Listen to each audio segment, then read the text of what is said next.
ধানমন্ডি ৫ নম্বর রোডে সাবেক প্রধানমন্ত্রী শেখ হাসিনার বাসভবন সুধা সদনে দুদক খোঁজ করছেন হাসিনা কন্যা সাইমা ওয়াজেদ পুতুলের সূচনা ফাউন্ডেশনের।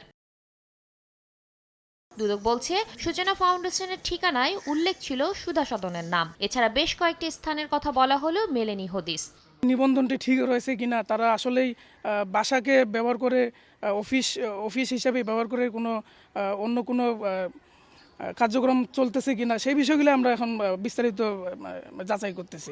২০১৪ সালে অটিজম শিশুদের মান উন্নয়নে পুতুলের নেতৃত্বে প্রতিষ্ঠিত হয় সূচনা ফাউন্ডেশন। দুদকের অভিযোগ, ক্ষমতার প্রভাব খাটিয়ে জোরপূর্বক ফাউন্ডেশনের সদস্য করা ও অনুদান দিতে বাধ্য করতেন তিনি। এমনকি প্রতিষ্ঠানের অনুকূলে দান করা অর্থের উপর বছর পর বছর আয়কর মওকুফ করত জাতীয় রাজস্ব বোর্ড। এনবিআর থেকে একটা এসআরও জারি করে তাদের যে কর থেকে অব্যাহতি দেওয়ার যে একটা বিষয় ছিল, সেটা আমরা তথ্য উদ্ঘাটন করতে এখন আমরা এনবিআর এর দিকে যাব।